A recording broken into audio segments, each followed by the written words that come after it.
Bien, bonsoir à toutes et à tous, et nous allons commencer ce conseil communal. Alors, avant de commencer, je vais excuser M. Claude Collard qui est absent, il s'est excusé, et je vais passer, avant de passer au point numéro 1 de l'ordre du jour, la parole à notre directrice générale. Lors du dernier conseil communal, le groupe OSE a fait part à cette assemblée que l'article 11.34 alinéa 2 qui est fait mention dans le point du conseil communal et notamment la désignation des membres à l'assemblée générale du complexe touristique de la Genève, qui a fait part qu'il était inexact. Or, l'article 11.22.34 alinéa 2 dit ceci: le conseil communal nomme les membres de toutes les commissions qui concernent l'administration de la commune, ainsi que les représentants du conseil communal dans les intercommunales et dans les autres personnes morales dont la commune est membre. Donc l'article 11.22.34 alinéa 2 était bien correct. Voilà. Et bien voilà.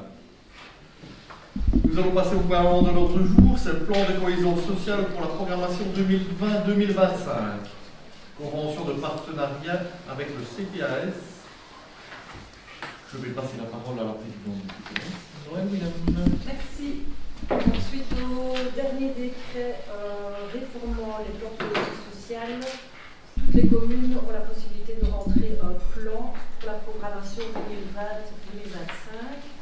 Certaines conditions d'accès ont été supprimées, notamment les critères du revenu moyen, ainsi que le taux minimal de 5% de logement public. Donc le 6 décembre dernier, le collège a transmis sa candidature et fin janvier, nous avons eu une réponse sur le montant auquel on peut prétendre, c'est-à-dire 16 282 €. Les nouveaux décrets prévoient également la possibilité pour chaque commune, par décision du conseil communal, de le déléguer au CPS, tant la réception de la subvention que l'organisation et la mise en œuvre du plan de cohésion sociale. Et ce, toute la durée de la programmation. Donc aujourd'hui, c'est l'objet du point de ce soir, il s'agit d'approuver cette délégation au CPS. Il faut savoir que la commune a toujours favorisé les synergies, les économies d'échelle. Il n'y a pas de service social propre à la commune pour ces mêmes raisons. Donc cette délégation et la décision qui sera prise ce soir dans le sens. Je ne sais pas s'il y a des questions par rapport à ça. Oui, on commence par Didier peut-être. On parle de remarques simplement pour dire que le représentant du groupe posé au conseil du CPS soutiendra toutes les initiatives qui permettront d'améliorer le vivre ensemble au sein de la commune et le cas échéant, il fera des propositions ou des remarques dans un esprit constructif de collaboration. Ok. Jeanne. Il en est de même pour les représentants du groupe Choisir Ensemble. Ok, on peut passer au vote s'il vous plaît. Oui. Oui. Oui. Oui. Oui. Oui. Oui. Oui. Oui. Oui. Oui. Oui. Oui. Oui. Oui. Oui.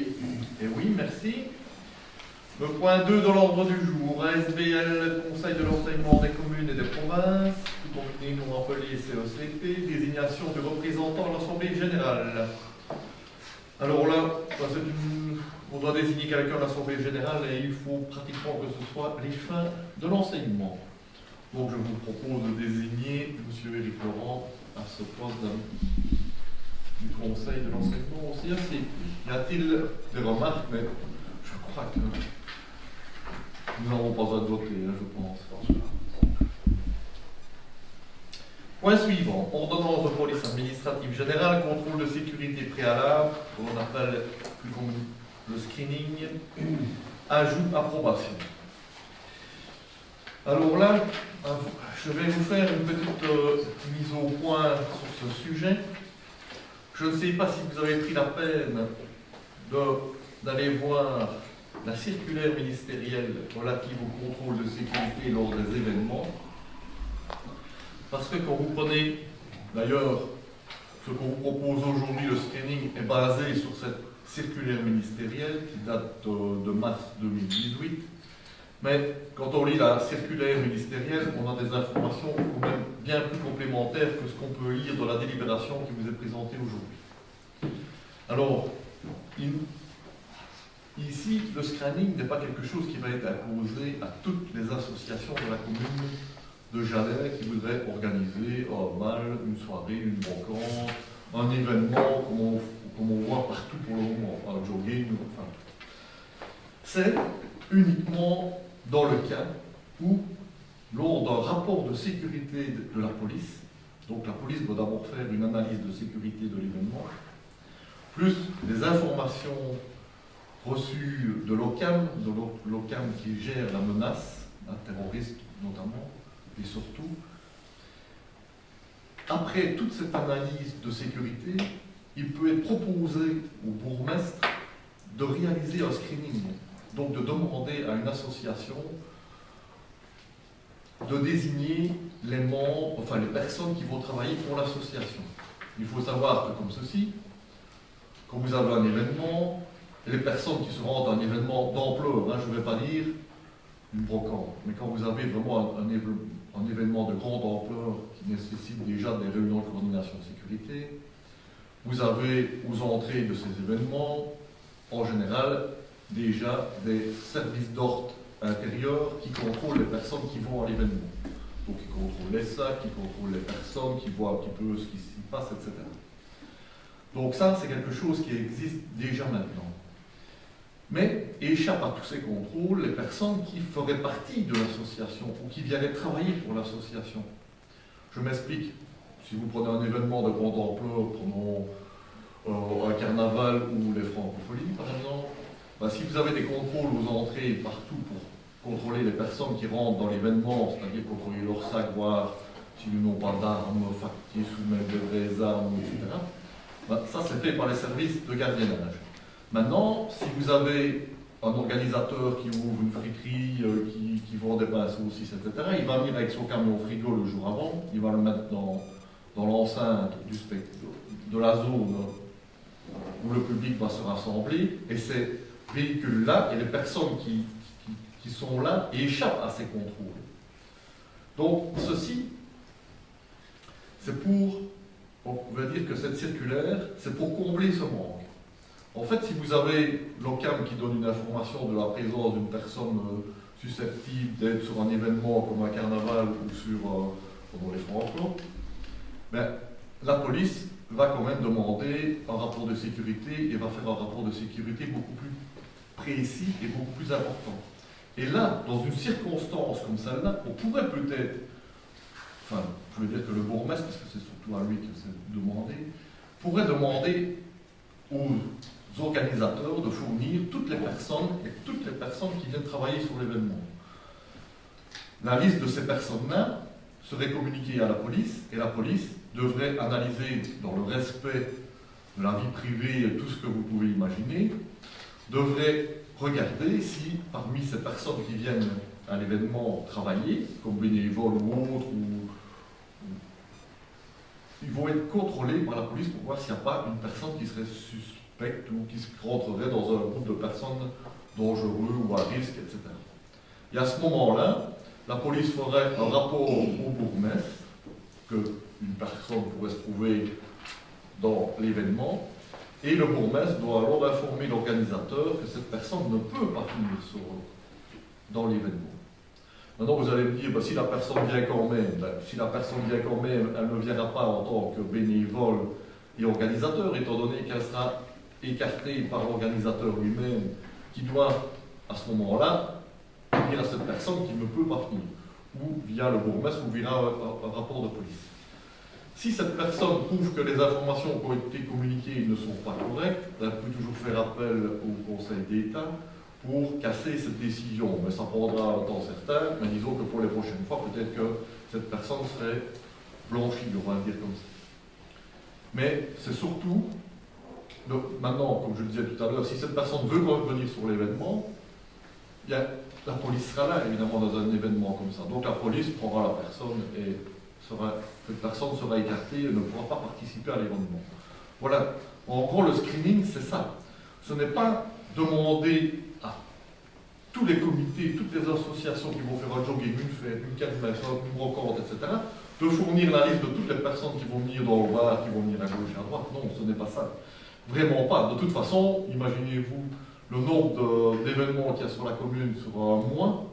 Ce sont des centaines de manifestations. La police n'a pas le temps d'analyser toutes les personnes et de voir si toutes les personnes qui sont présentes sur l'événement n'ont aucun problème, surtout qu'il faut respecter des procédures que vous ne pouvez pas aller voir comme ça, et ne pas faire de rapport et aller voir sans faire un rapport sur chaque visite qu'ils y réfèrent éventuellement dans un dossier, peu importe lequel, pour voir si ces personnes ne rentrent pas ou n'ont pas des antécédents particuliers. Donc, la police n'a pas les moyens de faire ça. Donc, ce serait exceptionnellement, dans certains événements, suite à un rapport de sécurité de police, suite à une intervention locale et suite à une demande particulière. Voilà. Et c'est le genre de choses qu'on aurait peut-être eu besoin par le passé dans un événement où rien ne s'est passé, mais heureusement. Mais il ne faut pas attendre d'avoir besoin de la demande que l'on vous fait aujourd'hui, c'est-à-dire accepter le screening, pour faire une demande de faire un screening.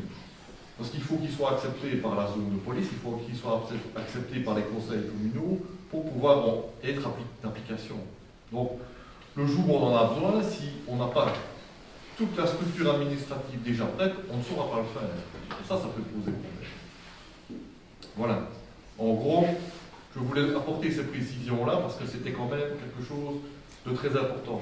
D'ailleurs, ce que je vous suggère, ce serait d'ailleurs de rajouter à la fin de DSI, de bien évidemment, par rapport à la circulaire du mois de mars 2018, donc bien signaler que c'est par rapport à la circulaire de 2018, et notamment au point numéro 4, qui parle des modalités du contrôle. Où là, on explique très clairement les modalités du contrôle et dans quel cas on peut les appliquer et de quelle façon elles doivent être appliquées.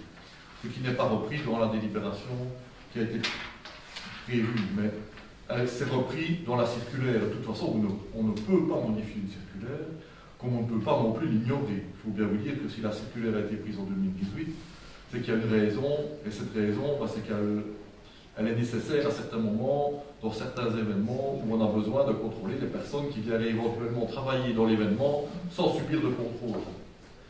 C'est ça le plus compliqué, le plus dangereux.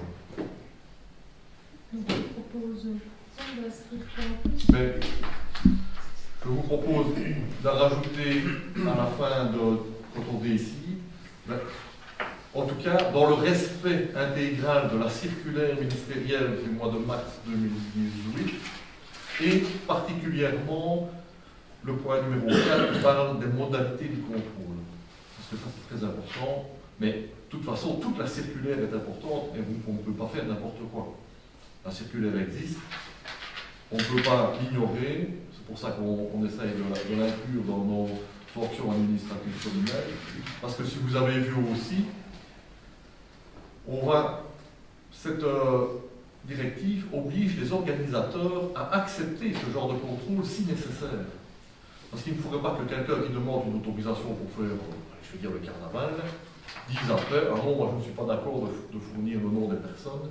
Je vais dire que les autorisations qui vont être délivrées dans le futur à toutes les organisations seront conditionnées par le fait qu'ils acceptent également un jour, si nécessaire, si besoin, si rapport de l'OCAM, si rapport de sécurité police, etc., et qu'on leur dit, écoutez, vous devez nous donner les noms des personnes qui vont venir travailler dans l'événement, à ce moment-là, ils devront le donner.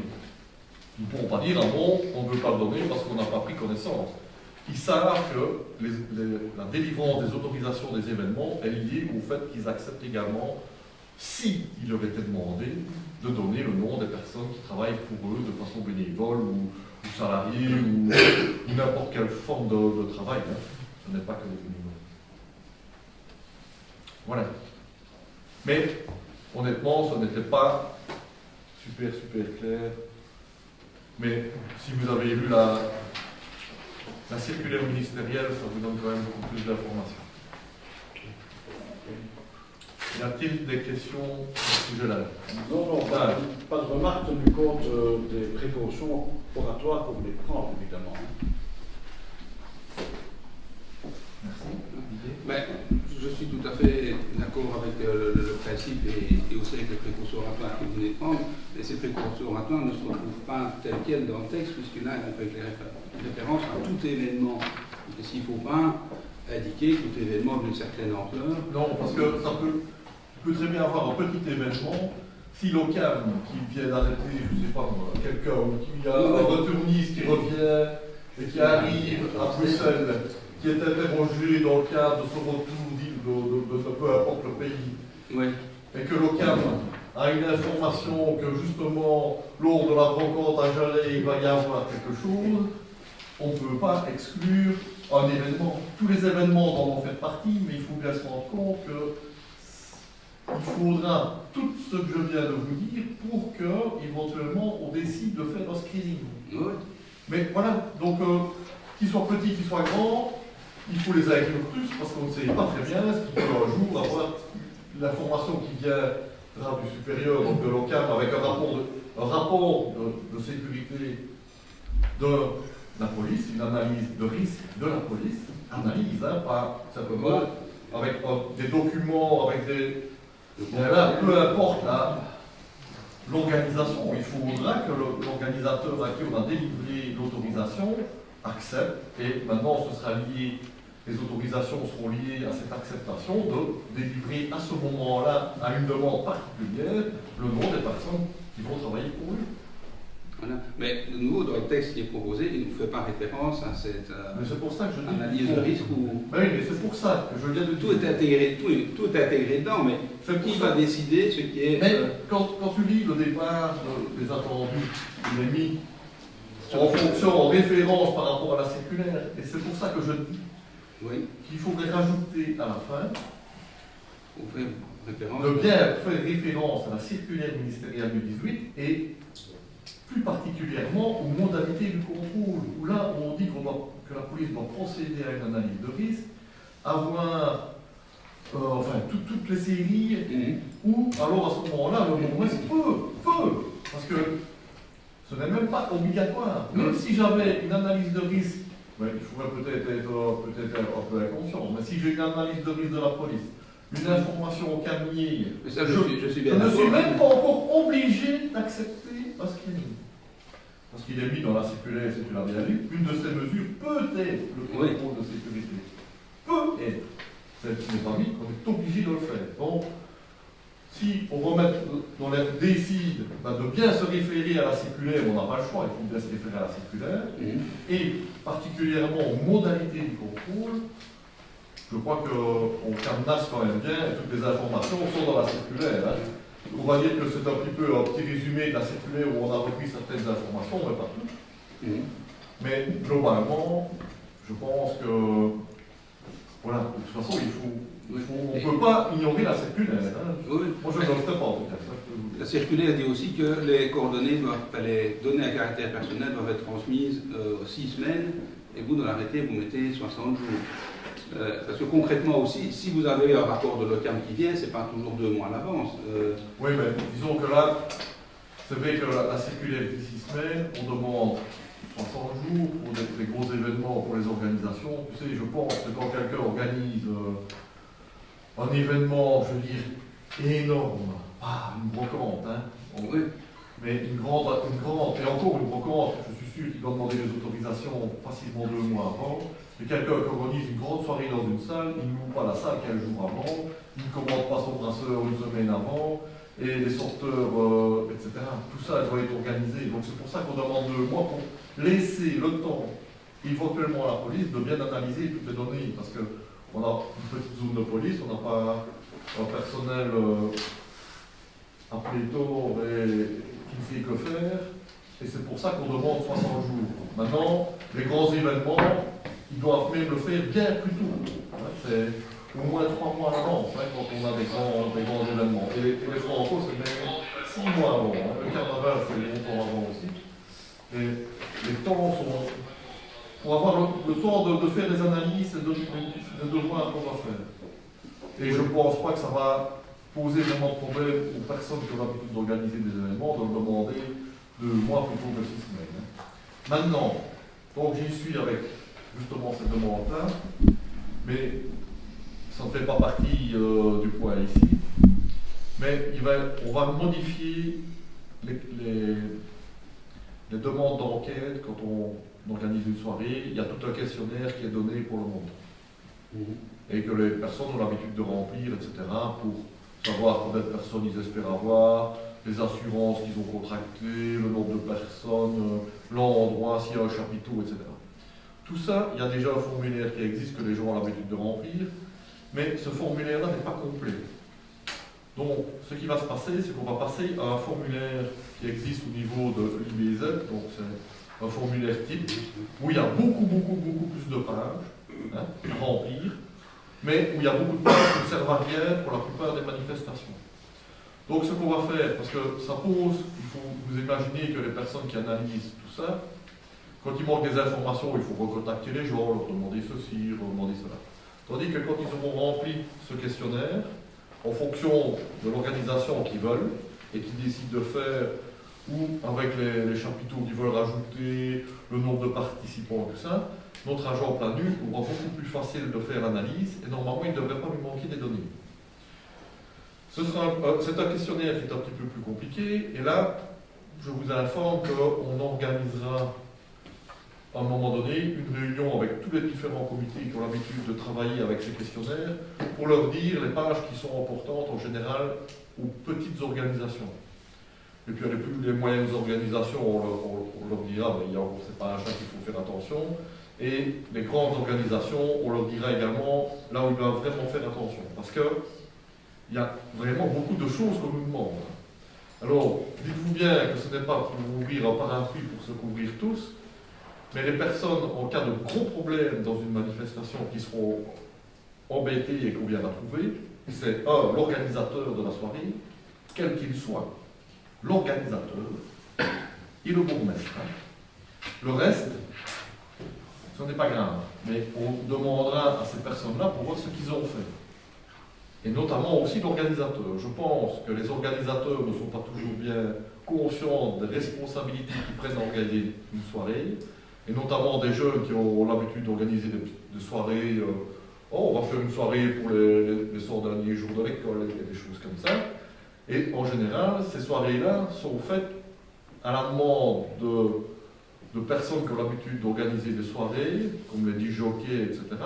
Et ils essayent toujours de trouver quelqu'un d'un peu jeune, qui ne va pas trop se tracasser de savoir les responsabilités qu'il a à l'organisation. Mais les responsabilités d'un organisateur, ce n'est pas rien. Dites-vous bien ça, c'est très très important. Et à la commune, c'est le bourgmestre, ça, on le sait depuis longtemps. Et c'est les personnes qui sont responsables. Voilà, c'est ce que je voulais ajouter parce que le type de formulaire, et ça va embêter bien plus les associations pour le moment, parce que ça va être tout à fait différent, il faudra le temps de s'habituer à remplir ce nouveau formulaire, que d'accepter le fait que jamais, peut-être, il n'y aura jamais un screening qui sera fait sur Jalais. C'est pour des événements de bien plus grande ampleur en général, mais dans la zone, comme on est dans une zone, il y a quand même des manifestations qui sont très très importantes quand même. On nomme même les lumières, mais c'est parce que c'est un événement familial. Et quand vous voyez tous les camions qui viennent avec qui amènent des fournitures, des boissons, etc., il faut quand même se poser la question parfois de savoir si ces personnes qui rentrent dans le site qui est sécurisé sont des personnes connues, de confiance, etc. Mais avant de faire une chose comme ça, il y aura vraiment beaucoup de conditions. Hein. Mais, au niveau de... Mais que voulez-vous? Vous ne voulez pas?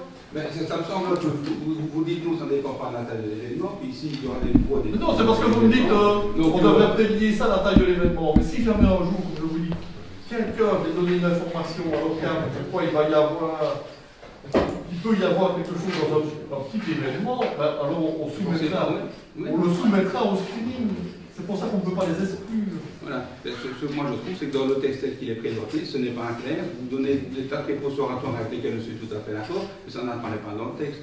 Donc, mais donc, ça apparaît en tout cas dans la circulaire, et on fait référence à toute la circulaire qui fait 7 pages, très long. Si on dit qu'on doit se référer à la circulaire, et la circulaire c'est une circulaire ministérielle que je ne peux pas changer, je suis désolé. Donc c'est vrai que j'ai donné ce complément d'information parce que je trouvais que le petit résumé qui est fait par Mme Buchmann, hein, elle n'est pas fait par nous. Mme Buchmann, c'est l'agence sanctionnatrice de la province de Liège, qui veut intégrer le screening au niveau des sanctions administratives communales et qui soit le même pour les 3 communes. Et ce n'est pas nous qui l'avons fait, c'est Mme Buchmann qui a réalisé hein, ceci. Donc, voilà. Mais je voulais apporter ce petit complément d'information parce que pour que ce soit bien clair pour tout le monde, que ce n'est pas toutes les associations qui vont devoir faire un screening à toute leur activité, ça n'arrive pas pratiquement jamais. Pas d'autres questions, hein? Non. On peut passer au vote si vous voulez bien. Oui. Oui. Oui. Oui. abstention. Oui. Oui. Oui. Oui. Oui. Oui. Oui. Oui. Oui. Oui. Et oui, merci. Le point suivant, c'est un marché public de fourniture, c'est le remplacement des serveurs informatiques de l'administration communale. Voilà, je pense que les serveurs informatiques ont un certain âge ici à la commune de Jalais, commencent à être tout doucement saturés et dépassés. Il faut absolument qu'on renouvelle la puissance et les capacités de ces serveurs. Je ne sais pas si vous avez des remarques particulières. L'amendement par la voie de Luc. Deux petites questions. On s'est posé la question de savoir si ce n'était pas l'opportunité de faire passer des serveurs sous Linux. Parce que c'est une tendance quand même dans des administrations et des parlements. Alors on a posé la question à Mme Royer quand on l'a rencontrée et c'est vrai qu'il y a peut-être des difficultés qui se présentent si on migre sous Linux par rapport à une exploitation Windows. Et c'est sûr qu'il faut mettre en place le système, il faut avoir des personnes ressources qui puissent résoudre des problèmes qui se présentent. Mais l'avantage aussi de Linux, c'est moins cher. Donc c'est moins cher dans le système d'exploitation. Peut-être pas dans le matériel, dans le hardware, peut-être pas, mais bon, dans le programme, voilà. Donc ça, c'est une question vraiment tout à fait réelle qu'on s'est posée. Il y en a deux petites remarques. Voilà, ça c'est la première, je ne sais pas, on peut déjà travailler sur celle-là. Je pense que nous autres, on a décidé de rester comme on était avec les serveurs, mais en les améliorant bien évidemment, plutôt que de changer complètement toutes les structures. Bon voilà, c'est un choix qu'on doit faire. Ouais. Voilà. Je dis ça simplement parce que d'après ce que je sais, moi je ne suis pas un expert du tout. Hein, voilà, donc d'après ce que je sais, une fois que le serveur est installé sous Linux, on peut mettre ce qu'on veut comme programme dessus, qui va tourner en interaction serveur Linux et même Windows dans le fonctionnement, et ça n'impacte rien dans le fonctionnement du programme. Mais l'avantage, c'est que bon, ce qui gère le programme qui fait fonctionner le serveur, lui-même ne coûte rien. Voilà, c'était notre question. Voilà, c'était un choix. Oui, pas un choix. Ok, bah oui, c'est une question ou une réponse. Et la deuxième remarque, bon, ben, je n'ai pas pu m'empêcher, on n'a pas pu s'empêcher de voir qu'il y avait un avis défavorable rendu par le directeur financier. J'imagine bien que les frais du nouveau serveur, 26 741 € TVA comprise, vont faire l'objet, j'imagine, d'une modification budgétaire. C'est 2024. Ouais. C'est l'article 4. Ouais. L'article 4 ici, parce que il n'aurait pas su rentrer à notre avis que c'est négatif. Ah bah, qu'on n'avait pas j'ai d'objet. la réponse à ma question. Merci. Oui, ça va faire l'objet d'une prochaine modification budgétaire. Très prochaine. Peut-être que dans Voilà. Merci, c'est tout. Didier, Ah, non, non. on peut passer au vote, s'il vous plaît. Oui. Oui. Oui. Oui. Oui. Oui. Oui. Oui. Oui. Oui. Oui. Oui. Et oui, merci. Le point 5 de l'ordre du jour, Green Deal, cantine durable, convention de transition écologique, approbation. Je passe la parole à Suzanne. Donc le Green Deal, c'est, je crois que tout le monde le sait maintenant, encourager les cantines et les cuisines des services de restauration collective à mettre en place une politique d'alimentation durable. Donc on a décidé de rentrer 2 projets. Donc le premier, c'est d'améliorer la lutte contre le gaspillage alimentaire. Et le deuxième qui se fera dans un futur, c'est de, lorsqu'on installera des cantines dans les écoles, de respecter le principe, notamment en choisissant une firme qui répond aux critères, une firme comme Sodexo, quoi, il y a des firmes précises. Et à ce moment-là, on pourra demander l'aide d'un accompagnateur pour travailler dans les critères précis. Voilà. Y a-t-il des questions? Une remarque de Bénédicte. Voilà, une remarque ou question. Oui, une remarque parce qu'on était un petit peu plus précis, car on a été voir sur le site justement de Green Deal Cantine.be. Il disait que les projets concernés par cet appel devront principalement normalement mettre en œuvre des actions centrées sur la cuisine et les repas. Et à côté des actions de sensibilisation pourront être prévues, mais ne devront pas constituer l'objet principal du projet. Or, si on regarde à l'article 2 du jour, c'est une sensibilisation des enfants dans les écoles à la lutte contre le gaspillage alimentaire, et ce uniquement à partir de septembre 2019. Cela nous semble peu ambitieux au vu de ce grand et beau projet. Nous espérons donc que votre signature lors de cette deuxième phase d'adhésion en mai sera le départ, comme stipulé, au minimum d'actions pérennes dans chacun des 6 axes de travail, qui sont la réduction du gaspillage alimentaire et des déchets, en objectif et en plan d'action, mais pas en sensibilisation, mais aussi les produits locaux, les produits respectueux de l'environnement et des animaux, les produits équitables, des repas sains, équilibrés et savoureux, et enfin l'inclusion sociale. Cela pendant une durée déterminée de 3 ans. Je terminerai par l'article 3, alors où vous parlez de mettre en place une cantine durable dans nos écoles. Nous attendrons donc septembre 2019, dans le délai de 3 mois maximum, pour espérer découvrir des actions claires et des projets cohérents pour réaliser, je cite à nouveau, une cantine durable avec des repas sains, équilibrés et savoureux dans des bâtiments de Saint et une cantine de Jalais qui le sont, eux, beaucoup moins. Et notre groupe reste ouvert pour mener à bien ces actions. Je crois que ce sera en fait, moi, je ne dis pas que la cantine sera mise en septembre, mais en discussion avec les responsables de Green Deal, ils sont tout à fait d'accord que ça peut se faire dans 1 an ou 2. C'est un projet qu'on devra développer. Il faut d'abord que la cantine soit prête et puis il faut faire alors. Il y a beaucoup de travail. Hein. Oui. Et puis on ne peut pas le faire du jour au lendemain, on doit quand même rentrer. C'est certain qu'on ne sera pas fait. Non, mais on les a rencontrés, enfin Suzanne a rencontré les responsables, et ils sont bien conscients qu'on rentre dans le système des cantines du Green Deal, des cantines durables, mais pour le moment il n'y a pas encore des repas qui sont distribués dans aucune école, donc ça ne va pas se faire en 15 jours. Hein. Mais eux sont déjà très contents qu'on adhère au projet et que quand on va mettre ça en place, avec le temps qu'il nous faudra pour le faire, qu'on rentre dans ce système. Et à ce moment-là, on a un accompagnateur qui nous aide à bien respecter les différents critères et le circuit court. C'est avec leur approbation, bien évidemment, en fait. Et dans les 6 actes, alors chaque fois, c'est de dire que ce n'est pas une seule action qu'il faut, il en faut chaque fois une dans chacun des axes. Oui, mais là. En discutant avec la dame, elle me demandait à l'heure actuelle 2 projets précis, c'est ces 2 projets-là. Voilà, maintenant peut-être que l'année prochaine on va en faire d'autres. Hein. Voilà, pour l'instant, c'est ce qu'on nous demande. Donc il est déjà bien de rentrer dans ce. Didier. Ben, c'est vert, c'est bien. C'est green, c'est bien. Ah bien, on peut passer au vote, s'il vous plaît. Oui. Oui. Oui. Oui. Oui. Oui. Oui. Oui.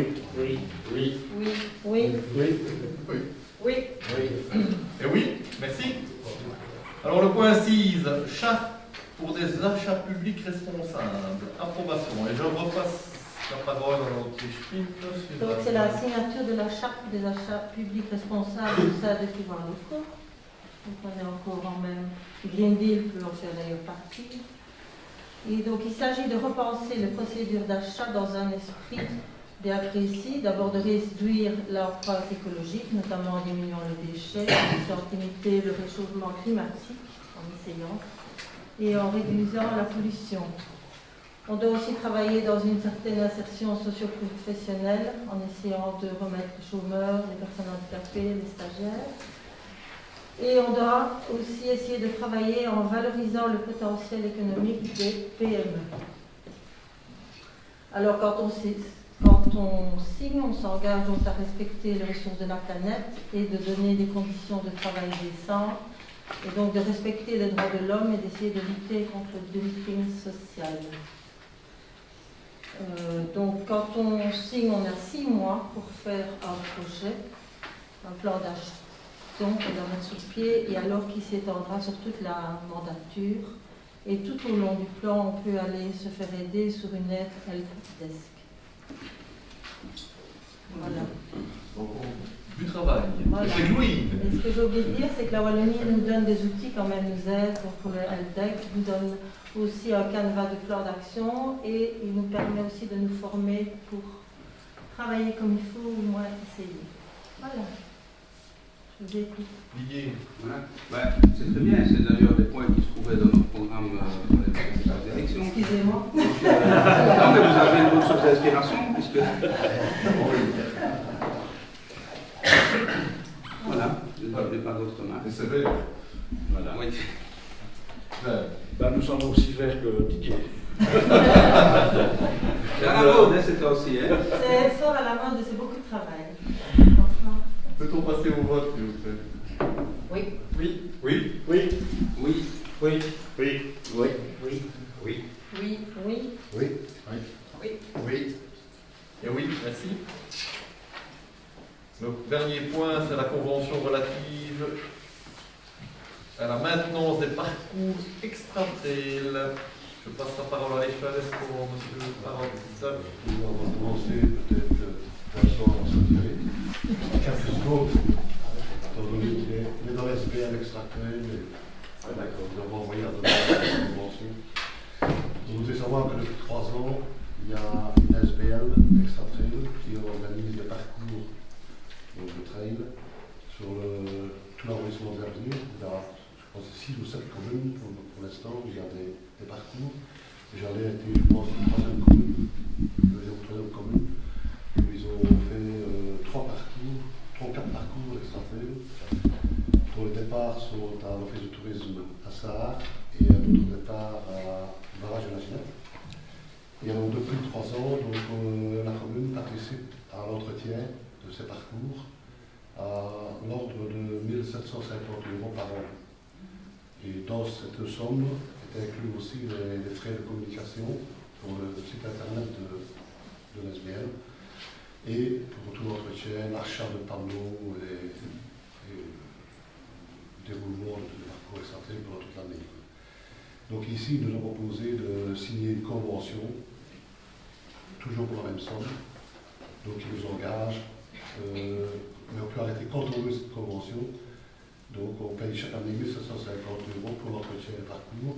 Si un jour on voulait arrêter, eh bien ça nous coûterait 1 750 € pour déflécher, pour remettre tout en ordre sur les parcours qu'ils avaient organisés. Donc voilà, on propose de signer cette convention. Qui existe déjà. Qui existe déjà depuis 3 ans, donc maintenant c'est pas réécrit. Voilà, en 3 ans, on paye chaque année 1 750 € pour l'entretien de ces parcours. Un type de remarque. Pas de remarque. Donc, les 3 années précédentes, c'était déjà un national SBL qui entretenait, qui s'occupait de l'usage, etc. Il nous facturait les 1 750 € de frais. Voilà. Et autre question technique, ceci n'est pas repris dans les subventions de l'association qu'on a. Non. Les 1750 sont divisés entre le TJS et la commune. On fait moitié-moitié. Ah oui. Mais c'est très bien entretenu. Oui. Oui, ça va, c'est Vraiment, bien, ils ça, ont du très bon travail. Voilà, on peut passer au vote. Oui. Oui. Oui. Oui. Oui. Oui. Oui. Oui. Oui. Oui. Oui. Oui. Oui. Et oui, merci. Vincent, voilà. Mais il me connaît.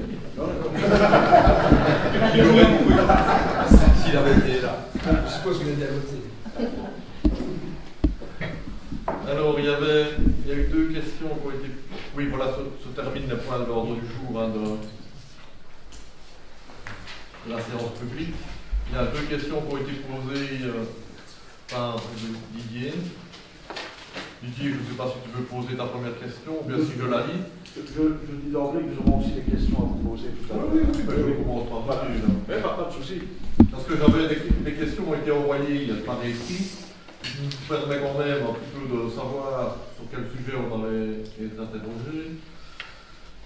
Donc on a pu quand même les préparer, donc je commence par...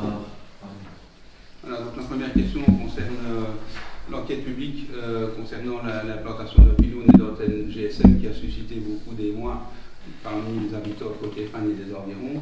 Donc je voudrais poser la question suivante. Pouvez-vous préciser en quoi consiste exactement ce projet et quelle est la position de la commune? Autrement dit, quel est l'avis que la commune va rendre à la région Wallonie?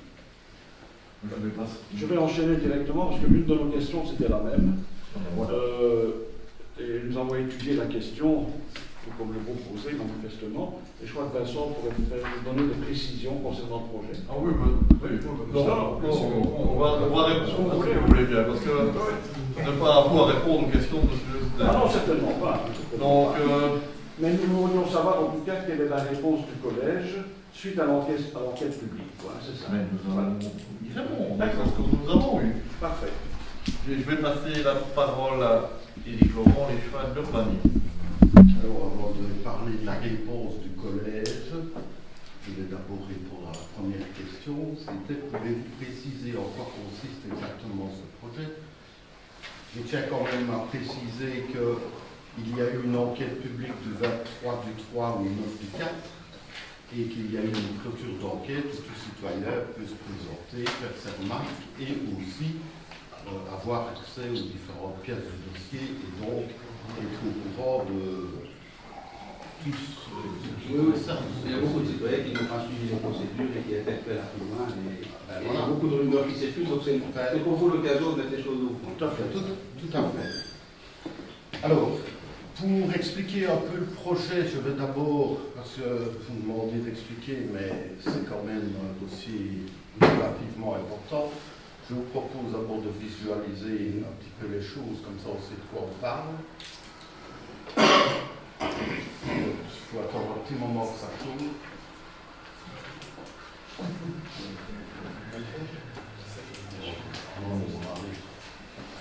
Là, ça arrive. Je pense que ça ira mieux. Ça ira mieux.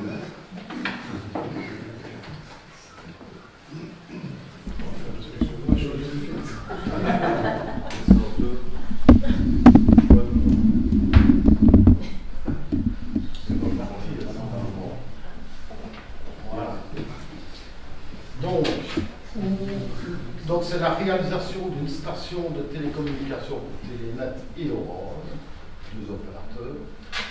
Alors ça se situe où? Voilà la commune de Jalais. Vous avez ici l'autoroute. Et c'est juste en bordure d'autoroute, à proximité d'un pont qui passe en dessous de l'autoroute, où il y a... C'est pas la rue de Vieillefeuille? Comment?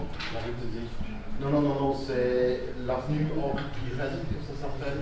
C'est dans ce coin-là, c'est dans le Vieillefeuille. Ouais. Vous avez aussi ici la nationale qui passe sur le bon côté de Malte.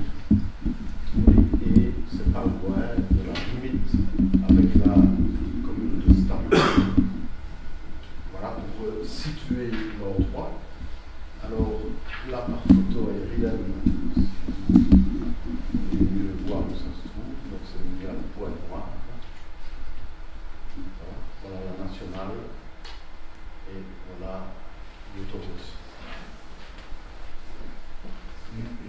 au niveau de la zone, au plan de secteur, c'est en zone forestière, c'est dans la zone 2 de la charte communale, enfin, et c'est le long de la voirie communale numéro marque J2197.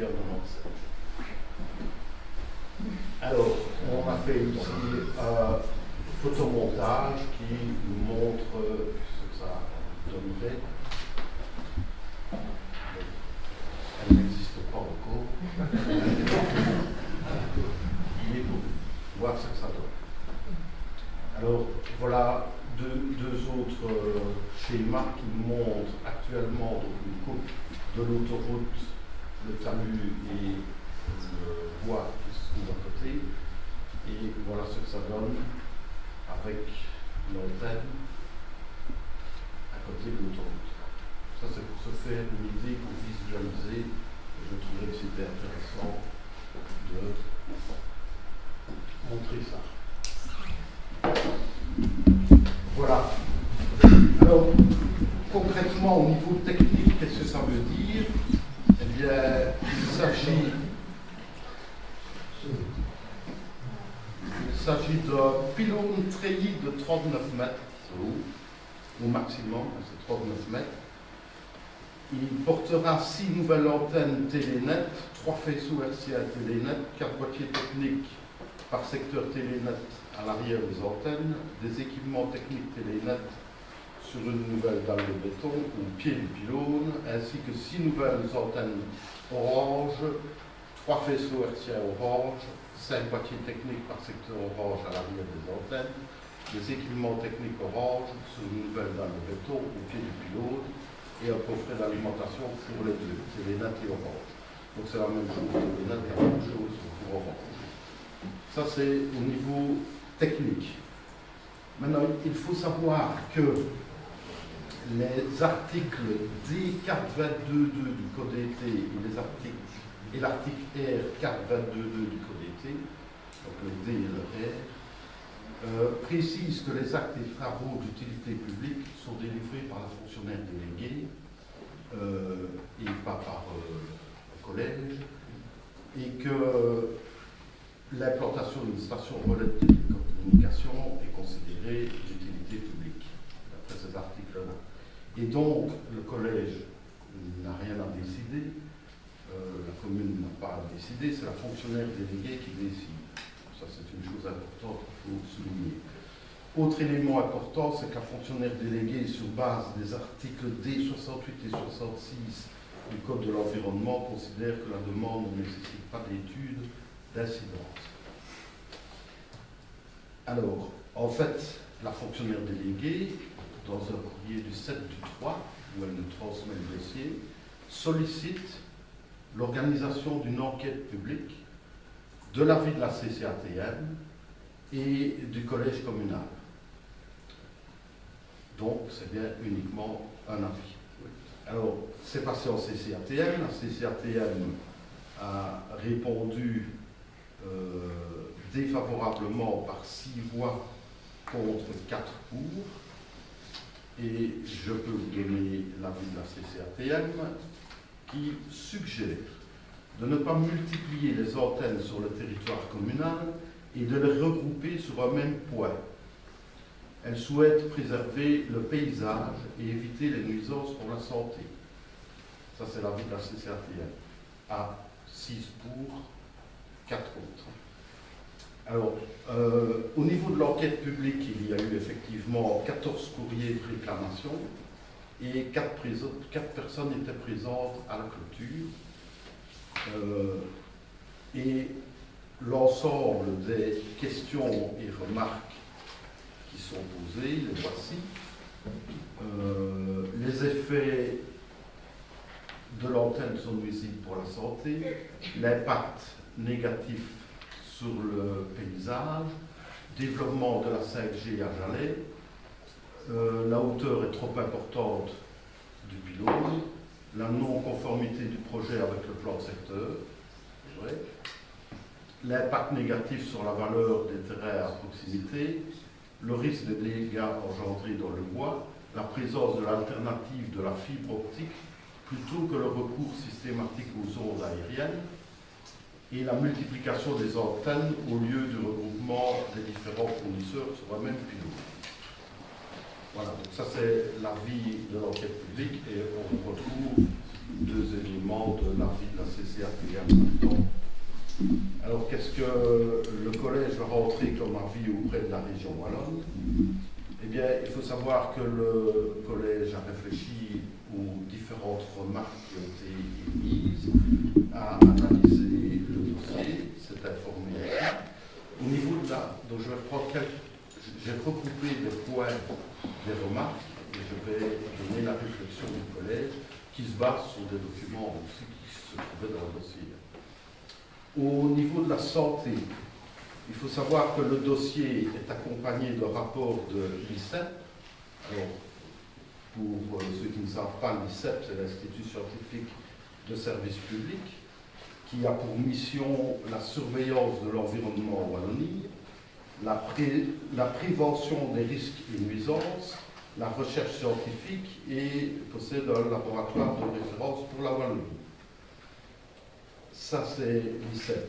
Et que dit l'ICEP dans son rapport? Eh bien, le rapport conclut qu'aucune de ces antennes ne produirait un rayonnement électromagnétique maximum supérieur à 3 voltmètres, que les antennes respectent la limite d'émission fixée à l'article 4 du décret du 3 avril 2009, qui est relatif à la protection contre les éventuels effets nocifs et nuisances provoquées par les rayonnements non ionisants générés par des antennes émettrices stationnaires. Donc, en gros, l'ICEP dit qu'il n'y a pas de problème au niveau de la santé. Précision aussi, suite à une remarque au niveau de la santé, puisque là, c'est vrai qu'il reste peut-être flou, il ne s'agit pas de 5G. Donc ça, c'est clair, c'est pas 5G. Alors, au niveau de la hauteur, l'impact sur le paysage et l'impact sur les parcelles de bois à côté, etc., ben, vous l'avez vu sur le schéma, ça se trouve en bordure d'autoroute, dans une zone forestière où il y a des arbres, mais ça ne prend pas énormément de superficie, puisque ça fait 68 mètres carrés, je pense, de superficie au sol. C'est dans les bois, ça a 39 mètres de haut, hein, de là à dire que ça a un impact négatif sur le paysage, sachant quand même qu'à 2-3 km de ce projet-là, il y a un autre projet de parc éolien avec des éoliennes de 200 mètres. C'est d'ailleurs, pour ceux qui voudraient voir le dossier, sous enquête publique, et c'est affiché là-devant. Et c'est aussi en bordure de la route qui passe en dessous de l'autoroute, ce qui veut dire qu'on ne va pas saccager, ils ne vont pas saccager des bois, ils ont de suite accès à la parcelle. Donc ça, c'est réflexion faite par rapport aux remarques sur l'impact sur le paysage. Alors il y avait des remarques aussi au niveau fibre optique et regroupement des différents fournisseurs sur un même pylône, et aussi de ne pas multiplier les pylônes. Mais il faut savoir que pour avoir une couverture positive d'un réseau de téléphonie, il ne faut pas une grande antenne très haute avec plein d'ondes qui partent dans tous les sens. Ça ne fonctionne pas, ça ne peut pas aller. Il faut en fait un maillage d'antennes, parfois plus petites, qui sont disséminées un peu partout, et c'est calculé ça. Donc, mettre une grande antenne et regrouper tous les opérateurs dessus comme c'est suggéré, ben, techniquement, ça n'a pas d'intérêt. Alors, il faudrait plutôt préférence de l'alternative de la fibre optique plutôt que le recours systématique aux ondes aériennes. Moi, je veux bien, oui, quand pour des réseaux fixes à domicile, il n'y a pas de souci. Mais si pour faire fonctionner son smartphone ou son GSM, il faut se promener avec des kilomètres de câbles de fibre optique, ça ne saurait pas aller, évidemment. Donc, c'est des arguments qui sont pas toujours faciles de suivre. Voilà, alors, pour être tout à fait complet, il y a une demande à la défense pour donner un avis qui est favorable, conditionnel, parce qu'à proximité de la zone, il y a le pipeline de l'OTAN qui passe. Et donc, la condition, c'est qu'il faut prendre contact avec, ils doivent prendre contact avec la défense et ils doivent protéger les zones quand ils doivent passer au-dessus du pipeline. Voilà, donc l'avis du collège se base de toutes ces réflexions et de ces remarques, et sur le fait que sur notre commune, ben, la couverture du réseau n'est quand même pas maximale. On a tous les jours des interpellations à ce propos. L'avis du collège est favorable, conditionnel, il reprend les conditions de la défense. Est-ce que j'ai répondu à la question? Éric, juste une petite précision, si tu veux bien. Il faut quand même savoir que la commune de Jalais, il y a à peu près 4 ans maintenant, on a été appelé chez le ministre Delcroix à Bruxelles en tant que commune sinistrée pour les zones blanches où l'accès au GSM est inexistant. Il faut quand même le savoir. Donc on faisait vraiment partie des communes sinistrées. Et à Bruxelles, on était convoqués là-bas, c'est Michel Tanlot qui est allé. Et il faut quand même savoir que les opérateurs en Belgique ont une obligation obligés d'investir dans les communes sinistrées. Donc ils sont obligés d'investir dans des antennes pour augmenter la capacité de réception et de diffusion au niveau des GSM et des smartphones, etc. Donc c'est une obligation. À la rigueur, ils n'ont même pas le choix. Il faut qu'ils investissent sur la commune de Jalais parce qu'on fait partie des communes sinistrées au niveau téléphonie et Internet. Et un jour, on a des plaintes de citoyens parce qu'ils ne savent pas surfer, ils ne savent pas travailler chez eux, ils ne savent pas faire du télétravail parce qu'ils n'ont pas de réseau, etc. Donc là, on vous spète sur la commune parce qu'on n'a pas suffisamment d'offres. Après, il y a des opérateurs qui investissent et il y a encore des personnes qui vous spètent parce qu'on investit dans l'augmentation des outils. Voilà. Donc j'espère ici. Bon, Éric vous a répondu aux différentes questions, donc je ne sais pas, on va commencer par Didier. Est-ce que ça permettra d'avoir une couverture, par exemple, sur master ou... Oui, mais normalement, une question, c'est une réponse. Je ne sais pas, si je me trompe. Non?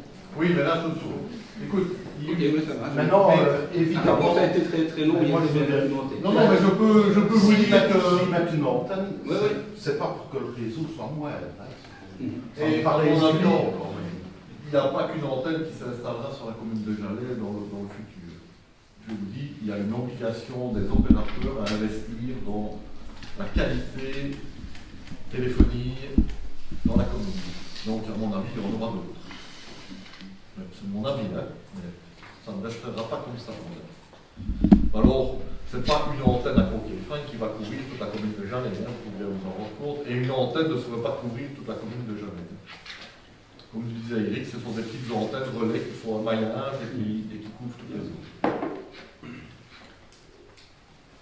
Oui. Merci pour cette réponse très bien documentée. Vincent aurait peut-être quelque chose à ajouter. Oui, donc plus grand chose quand même par rapport à ce que j'ai à dire. Moi j'ai eu aussi l'étude du CIEP et donc dans les caractéristiques techniques de cette antenne, elles respecteront bien les limites d'émission, c'est ce qu'ils disent. Et j'ai lu, dites-moi si je me trompe, elle n'est pas destinée à être captée par des équipements mobiles tels GSM. Et que les caractéristiques techniques respecteront les limites d'émission. Donc pour moi, à partir du moment où je pense que c'est ça que les gens, le tracas des gens, c'était cette fameuse 5G. Je pense qu'il n'y a pas de raison de se tracasser, et je pense que s'il y avait une demande pour le 5G, elle ferait l'objet d'une demande au du FAM. Je pense que c'est ça qui tracassait les gens. Et 39 mètres, ça va passer au-dessus des arbres. Donc voilà, on a répondu à cette première question. Il y a une deuxième question de M. Snell. Merci Eric pour cette explication très pointue. Et vous avez une deuxième question? Oui, donc sur le site internet de la commune, il y a une news concernant l'obligation d'évacuer les épicéas scolytés avant le 31 mars, avec une série de liens qui renvoient sur une page de la faculté de Jorblou, où on peut voir une cartographie des arbres qui sont touchés. Et pour la commune de Jalais, ben, il y a des points rouges un peu partout. Maintenant, c'est peut-être alarmant parce qu'un point est peut-être un arbre qui prend beaucoup de place sur la photo. Est-ce que la commune assure un suivi pour l'évacuation des épicéas scolytés et est-ce qu'il y a des parcelles communales qui sont touchées par le parasite? Je passe la parole à Marc Ancion. Il faut savoir que tous les propriétaires privés qui ont des arbres morts ont été contactés par courrier, parce que nous avons profité de l'analyse qui a été faite par la faculté des sciences économiques de Jorblou pour repérer dans la commune tous les terrains. C'était un travail énorme. Tous les terrains ont été repérés. On a fait le rapprochement avec tous les propriétaires et tous les propriétaires ont reçu un courrier pour leur signaler qu'il y avait des arbres morts sur la propriété et pour leur demander de bien vouloir les évacuer dans les meilleurs délais. Donc tout le monde est au courant. Les gens ont été invités à se rendre sur leur propriété s'ils n'avaient pas été constatés, de dire. Et nous les avons mis en contact avec la cellule d'appui à la petite forêt privée pour les aider à gérer cette crise. Malheureusement, nous n'avons pas le pouvoir d'imposer l'enlèvement des arbres. C'est l'AFSCA qui est censé s'occuper de ça et elle considère que nous nous trouvons face à un problème endémique qui concerne une bonne partie de l'Europe et qu'il est pratiquement impossible de gérer cette crise. Donc nous nous trouvons avec un problème important, d'autant plus que les conditions climatiques actuelles ont permis l'envol de scolytes et qu'on risque d'avoir de nouveaux arbres retouchés, tant dans le domaine privé que dans le domaine public. Même si, au niveau public, au niveau de la commune de Jalais en tout cas, nous avons mis en place, nous avons fait tout ce qui était possible pour éliminer le plus rapidement possible les arbres malades. C'est ainsi qu'à la vente, nous avons organisé une vente de printemps à laquelle nous avons vendu 2350 m3 d'arbres malades. Nous avons vendu, on les a bradés. Si on se rappelle, il y a un an ou deux, on vendait les arbres, les épicéas, à 70-80 € du mètre cube. Ici, les 2350 € ont été vendus à 12,20 €. Ce qui constitue une perte financière évidente et une perte financière à terme, parce que ces arbres qui sont partis, on ne pourra plus les valoriser correctement dans les années à venir. Voilà, au niveau financier, la crise des scolytes a limité les ventes de bois à l'automne. Nous avons vendu des bois pour 364 950 € au mois d'octobre. Il faut savoir qu'à l'époque, il y a 2 lots qui ont été retirés. Ils avaient été estimés à 80 000 pour un 80 900 pour l'autre. Donc ça fait déjà plus de 160 000 € qui ne rentreront pas dans les escarcelles communales en 2019. Le prix de bois a chuté. Je pense qu'on a perdu, par rapport aux estimations, 64 298 € par rapport aux estimations du DNF. Si on estime la perte financière pour les bois, pour les scolités qui ont été vendus au printemps, on peut considérer au minimum 2350 € dans un mètre cube à 50 €. Ça fait 117 500 € perdus.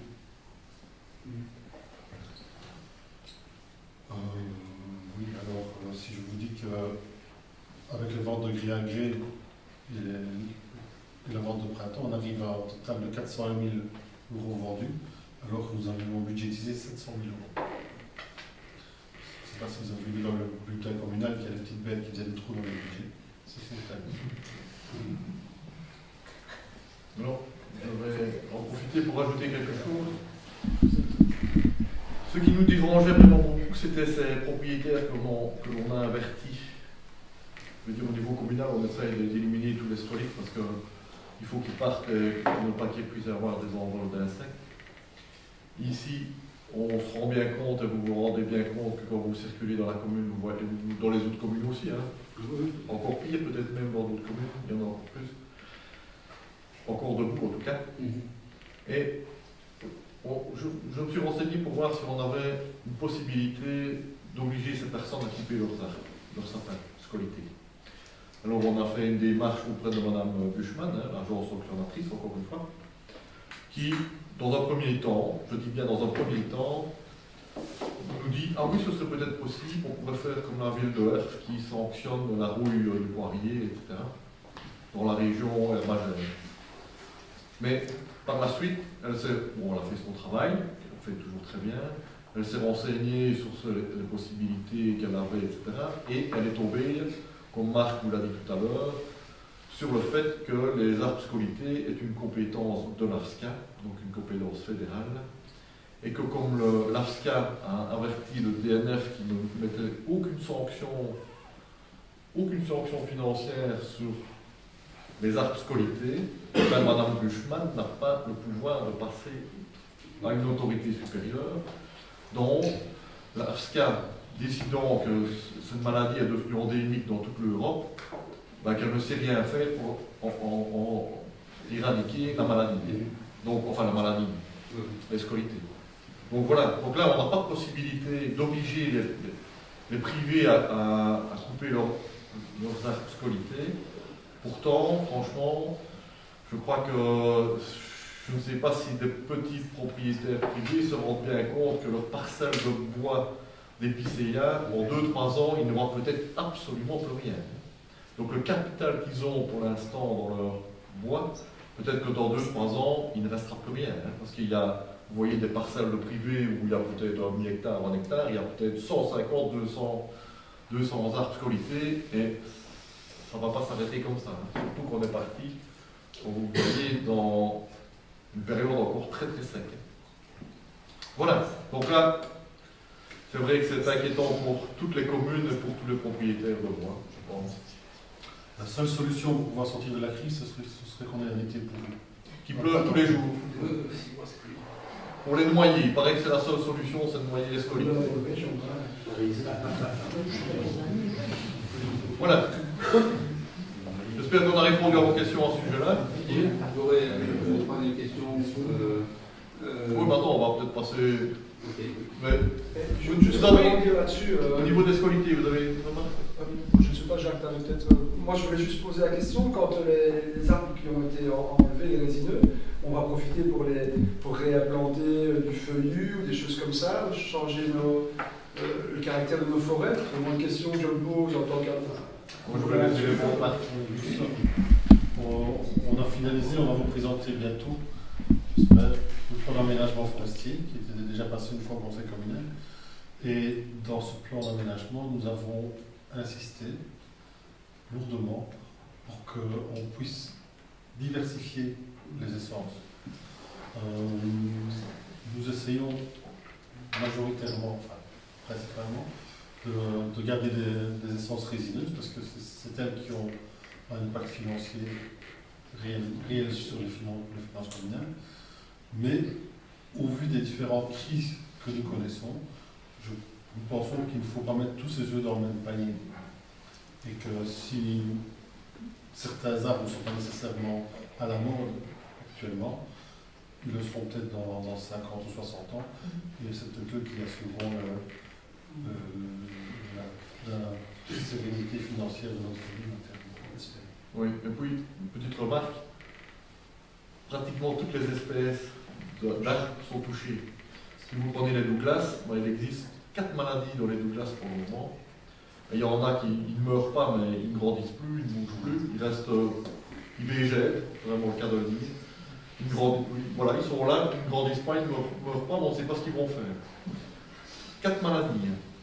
les charmes, qu'on a notamment à soif, mais il y a une maladie aussi dans les charmes, donc c'est un feuillu. Dans les haies, vous savez qu'il y a des maladies aussi, il y a des maladies pratiquement dans toutes les espèces, donc voilà, c'est diversifié comme dit Marc, on essaye de planter un petit peu de tout. Et puis on verra bien. Même eux, même le DNF nous conseille aussi de diversifier un maximum et ne pas avoir une monoculture que de l'épicéa ou de glace. On essaye de faire ça, mais voilà. Jeanne, oui, il y a la question suivante, nous allons l'évoquer avec Vincent. Le 11 avril dernier, le gouvernement wallon adoptait son plan de mobilité et infrastructure 2019-2024. Ce plan concerne notamment la commune de Jalais, en particulier les traversées de Jalais Village et de Sur-Istère. À Jalais, en 2 mots, le carrefour du centre serait réaménagé.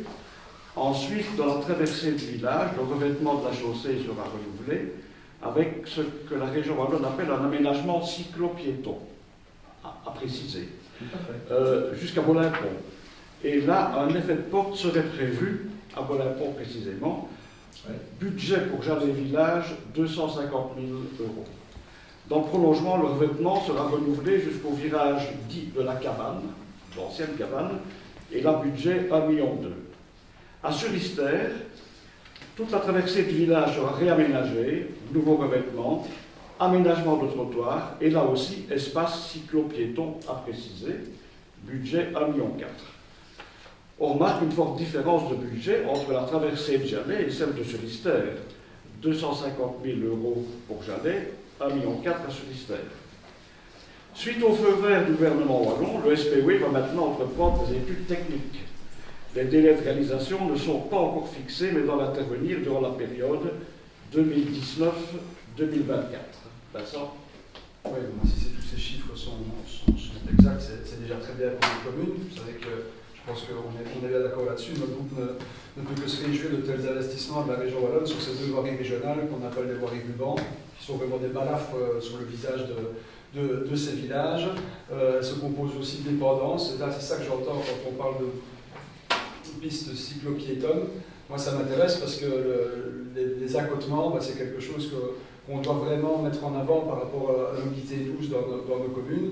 Je pense que, alors là pour le groupe, moi j'étais pas là il y a 10 ans, je ne sais pas exactement ce qui s'y est passé, mais je pense en tant que papa que nos enfants seraient en sécurité depuis belle lurette si le plan avait été accepté il y a une dizaine d'années, pour des raisons X ou Y que j'ignore. Mais l'important est de s'unir de manière à ce que cette voirie soit moins dangereuse pour les piétons, pour les gosses et pour les vieilles personnes. Je pense que là, on doit clairement faire tout ce qu'il faut, et je pense que Sur-Istère mérite aussi la même plus, puisqu'il n'y a même pas de trottoir à Sur-Istère. Donc on est bien tous d'accord, enfin, peu par rapport à cette voirie ici. Je pense qu'on doit vraiment mettre tous les efforts et soutenir ce projet de la meilleure façon qu'il soit. Alors là, juste la petite question, c'est par rapport à ces cheminements piétons, cyclistes. On se pose un peu la question de ce que cela va représenter, peut-être que vous aussi. Je laisse la parole à Jacques pour ces 2 questions. Une question toute simple, en fait, soit est-ce que vous, en tant que commune, vous seriez disposé à prendre contact avec le SPW lors des études techniques préalables pour insister peut-être encore davantage sur la sécurité des usagers faibles, notamment piétons et cyclistes. Voilà. Écoutez, je crois qu'on a eu un plan d'aménagement qui est quand même très très important. Ça représente 4 850 000 €, sur ce qu'on a sur papier ici pour les aménagements dans la commune, ce qui est quand même énorme, il faut quand même bien s'en rendre compte.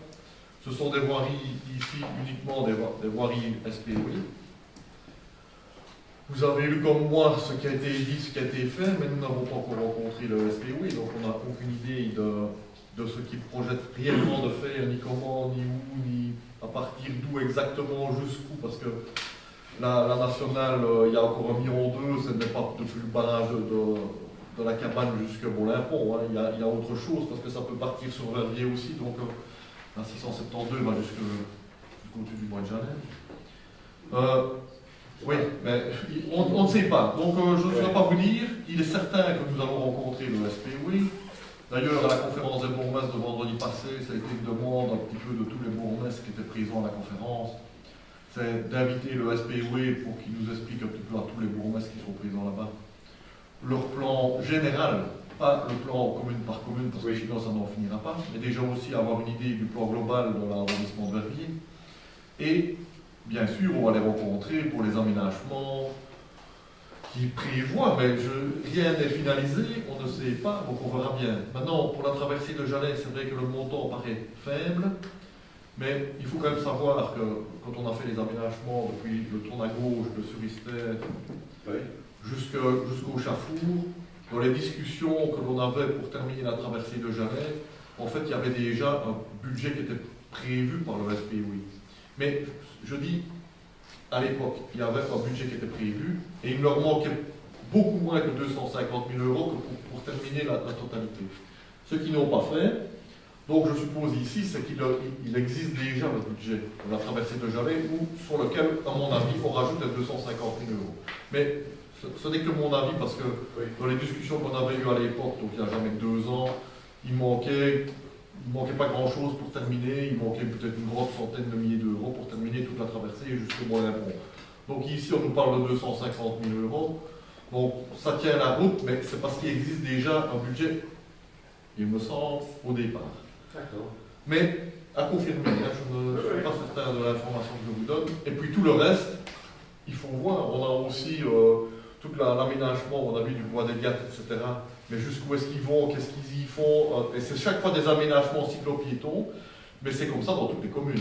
Oui. Donc, parce que la Wallonie veut développer la mobilité douce, cyclo-piétonne dans toute la Wallonie. Hein. C'est une exigence. Donc ça devient une priorité de la Wallonie, c'est de développer les aménagements cyclo-piétons. Donc, oui, voilà. Est-ce qu'on pourrait imaginer quelque chose de participatif avec les habitants de la commune, ou bien est-ce que c'est quelque chose qui peut nous être imposé de façon assez À mon avis, parce qu'on est quand même les habitants, donc on sait bien comment ça se passe et quelles sont les difficultés qu'on rencontre. Sur des aménagements comme ça, je vous assure que le SPOE en général, ils arrivent et ils disent voilà, c'est ça, c'est comme ça. Je ne dis pas qu'on n'aura rien à dire, mais je ne pense pas que vu le nombre de communes qui ont reçu des subventions que vous avez pu lire dans toutes les communes, je ne pense pas qu'ils vont recommencer des consultations citoyennes pour savoir ce que les citoyens veulent.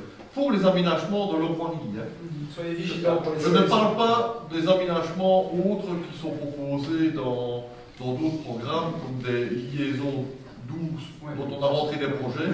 Mais il y a encore des autres projets qui rentrent au niveau de la région wallonne, où là ce sont des voiries à nous, où on peut faire un peu plus demander certaines choses. Maintenant, chez eux, vu les kilomètres qu'ils ont à faire jusqu'à 2022, je ne pense pas qu'ils vont... 2024, je ne pense pas qu'ils vont consulter tous les citoyens de tout le partout.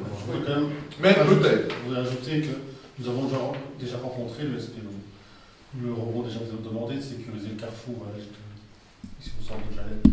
Nous leur avons déjà demandé d'installer de nouveaux passages pour piétons au centre du village.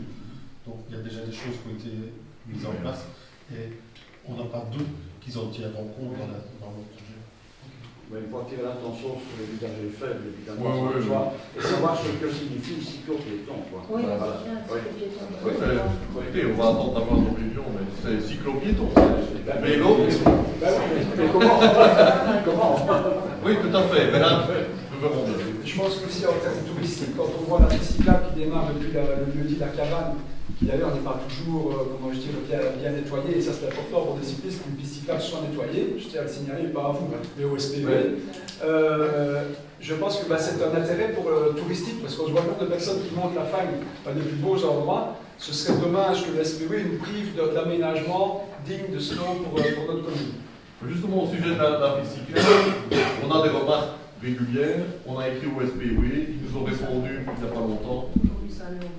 Oui, mais ils ont un plan de nettoyage, ça vient d'être fait, je pense que ça vient d'être fait ici il n'y a pas longtemps, et ils vont repasser régulièrement, enfin c'est ce qu'ils nous ont répondu, ils ont un programme de passage d'autant de fois. Mais tout ça, ils vont devoir s'adapter aussi parce que ça va être partout. Vous voyez, dans toutes les communes, c'est la même chose. Donc, ça va être énorme. C'est pour ça qu'ils donnent 5 ans d'ailleurs. C'est peu, 5 ans. Et au niveau des vélos, on va développer aussi les points meubles. Je n'ai pas encore étudié Ouais. le dossier, je l'ai reçu, mais je n'ai pas encore. Avec les métropoles. Oui, Liège Europe Métropole développe le point. Ça va développer. Alors, tout ça évolue, donc voilà. Merci. Merci. Une autre question, Didier, alors. Oui, après que le collège a décidé de ne pas installer de panneaux pour l'affichage électoral pour les élections fédérales, régionales et européennes, Ouais.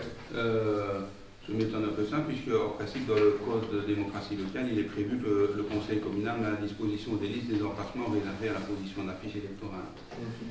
Ce n'est pas obligatoire. Les communes peuvent décider de placer ou non des panneaux électoraux en fonction des listes électorales. Et pour preuve, vous voyez que dans plein de communes, on ne les met pas. Pour quelle raison aussi? Combien de listes? Réponds-moi un peu. Ah, je n'ai pas le chiffre Non, exact. non, dis-moi un peu. Combien de listes? Je n'ai pas le chiffre exact, mais il y en a... Combien? Oh, 12, 13. Si on disait 40 et quelque chose, pour le fédéral, l'européen et le régional, comment veux-tu imaginer de pouvoir mettre un panneau à disposition de chaque groupe politique? Et quand il y en a 40 et quelque chose, où veux-tu les mettre? Ça fait de la colle. Du papier gaspillé. Et du papier gaspillé. Donc voilà. Donc comme beaucoup de communes, on a décidé de ne pas mettre des panneaux à gauche et à droite, parce que de toute façon, ça va être l'anarchie vu le nombre de listes. On ne fera pas réserver des emplacements à une liste comme on a fait au communal, où c'est beaucoup plus simple, parce qu'on n'est jamais que 4 ou 5 ou quelque chose comme ça. Mais si tu dois mettre des panneaux pour toute liste qui va nous écrire et mettre des places à leur disposition, je ne sais pas comment tu peux le faire. Et en plus, où on va les mettre tout comment, etc. Mais voilà, c'est un choix, mais je vois que beaucoup de communes ont décidé la même chose. Et je crois qu'au niveau écologie, c'est bien mieux de ne pas avoir des panneaux mis dans toutes les communes. Et il y en a qui sourient quand on dit ça.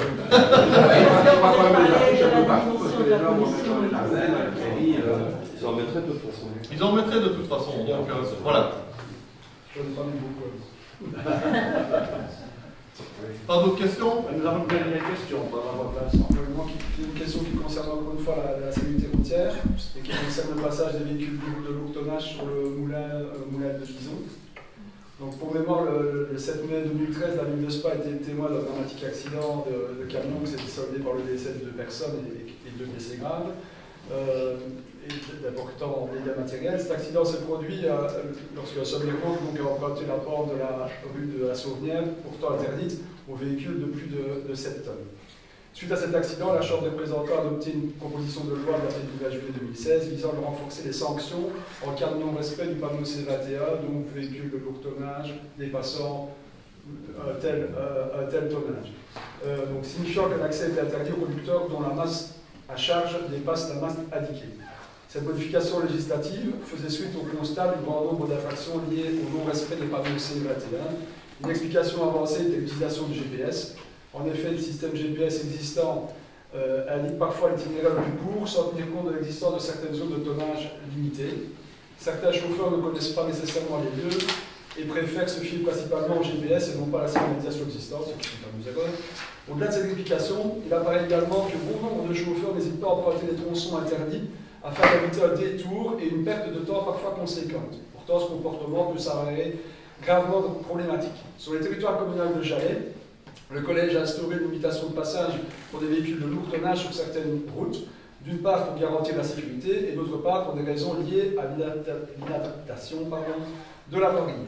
Ces interdictions sont donc importantes pour éviter les revêtements de voiries dégradées et surtout de fâcheux accidents quand le pourcentage de dénivelé est trop important.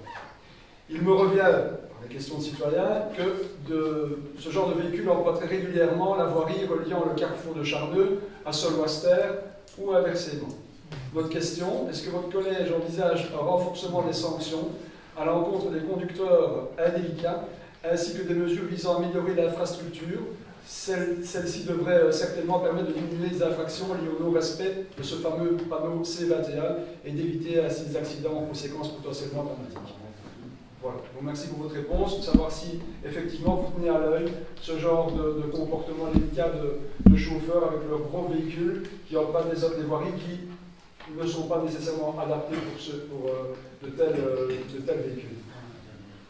Voilà, c'est interdit aux Pour 7 tonnes et demie, je crois. Ouais, 7 tonnes et demie, ouais.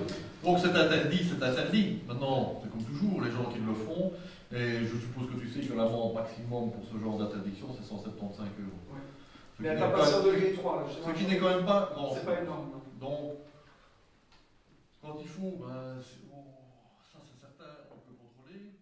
Dire qu'il en passe beaucoup à cet endroit-là, je ne suis pas convaincu qu'il en passe.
Elle sera contrôlée régulièrement. Hein. Merci. Voilà. Ben, voilà que se termine notre conseil communal de ce 29 avril. Merci à vous. Et une bonne soirée. Oui.